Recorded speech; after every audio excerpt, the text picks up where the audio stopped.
राजस्थान के पाली जिला और पाली जिले में रोहिट पंचायत समिति क्षेत्र के सबसे अंतिम जो जालौर जिले की बॉर्डर पे ये राकाना गांव है और राकाना गांव की भीलों की ढाणी इसको बसे हुए कम से कम 50 साल हो चुके हैं। सवा 2030 के अंदर यहाँ लोग बाढ़ की वजह से यहाँ बसे थे।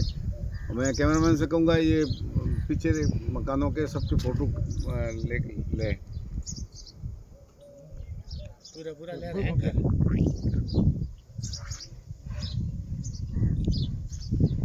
ये समस्याओं से अभावग्रस्त है। यहाँ स्कूल बनी हुई है वो, लेकिन स्कूल भी लॉक लगी हुई है। पानी की सुविधा यहाँ बिल्कुल नहीं है और ये लोग आज भी आदिवासियों की तरह पाली से मुख्यालय से मात्र 50 किलोमीटर की दूरी पर है, 45-50 किलोमीटर, लेकिन अभी तक न सड़क की व्यवस्था है और नहीं पानी की पूरी तरह व्यवस्था। पानी वायु से आता है लेकिन अपनी इच्छा से आता है, जब उनकी इच्छा होती है तो पानी डालते हैं महीने से 15-20 दिन से।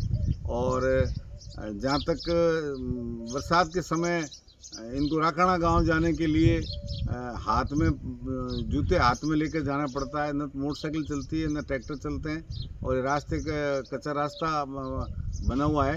मैंने पाली विधायक भीमराज जी पाटिल साहब से दूरभाष पे बात भी जयपुर की है। उन्होंने बीडीओ और मुख्य कार्यकारी अधिकारी से बात करके इस पे जीकरा डालने की बात की और एक प्रपोजल बनाकर राज्य सरकार को भिजाया है कि राकाना से लगाकर राकाना बिलों की ढाणी तक नई पक्की सड़क बनाई जाए ताकि लोगों का आवागमन हो सके। हमारे बीच में भील समाज के यहाँ सब भील ही हैं, एसटी का ढाणी यहाँ दूसरे लोग कोई नहीं रहते हैं। भील समाज के हमारे अध्यक्ष हैं विष्णाराम जी भील। विष्णाराम जी, इतना टाइम हो गया आप 50 साल हो गए नहीं, आप पिछले 20-25 साल में एमएलए को या किसी एमपी को कभी कोई बात की नहीं आपने? धन्यवाद। 20 बार लिखित में दिया, मेरे पास लिखित बढ़िया, कोई कार्रवाई नहीं हुई? कोई कार्रवाई नहीं। वार्डपन साहब आप बताओ, आप इस समस्या बताओ कहीं आप वार्डपन रिवड़ो पहले वर्तमान वार्डपन जो बताओ आप समस्या आटी गाँव में रह रही है और तो कोई बीमार पड़ गया है तो कोई सपा कौन है ना कोई बात है, बताओ आपका समस्या है? एकदम रास्ता पूरी रास्ता खराब है। समस्या। हाँ, तार बच्चा स्कूल जावे तो आधी तक जाने अतरा गारम घुस जावे। तो स्कूल बनेड़ी को नहीं गांव में हाँ, तो झोड़ी माथे आप खोला वो तो खोला सको, स्कूल बनेड़ी है नहीं, बड़ी आप खोलो आप खोला सको। यहाँ एक स्कूल बनी हुई है 5वीं तक, लेकिन न तो अध्यापक है और नई स्कूल मेरे ख्याल से मैंने भी देखी, मैं फोटो भी खींचूंगा वहाँ जाके और वहाँ भी लोगों से मिलूंगा कि ढाणी अलग अलग खेतों में बसी हुई है, एक जगह पर ढाणी नहीं है और खेतों में लोग रह रहे हैं, अपने खेतों में बस। यहाँ सरकारी सुविधा बिल्कुल नहीं है, कुछ नहीं। यहाँ सरकार की, क्योंकि आबादी क्षेत्र नहीं है, आबादी क्षेत्र नहीं होने की वजह से सरकार की जो भी केंद्र सरकार राज्य सरकार की जो सुविधा है उस सुविधा से ये वंचित गांव है, वंचित ये ढाणियाँ हैं।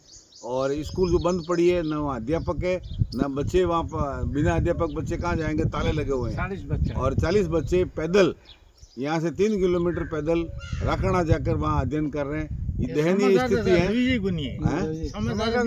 और बरसात के अंदर बच्चे शिक्षा से वंचित रह रहे हैं। ये है अपना विकास, भारत का विकास और ये राजस्थान का विकास। ये विकास के दावे करते हैं सांसद महोदय और पूर्व में एमएलए 25 साल तक यहाँ रहे, उन्होंने भी कुछ नहीं किया और वर्तमान एमएलए ने भीमराज भाटी ने अथक प्रयास करके जो ये मुड़ डालने काम शुरुआत किया है और प्रपोजल के अंदर एक सड़क भेजी है जो शीघ्र ही इस वर्ष 2026 के अंदर ये सड़क बनने की उम्मीद है।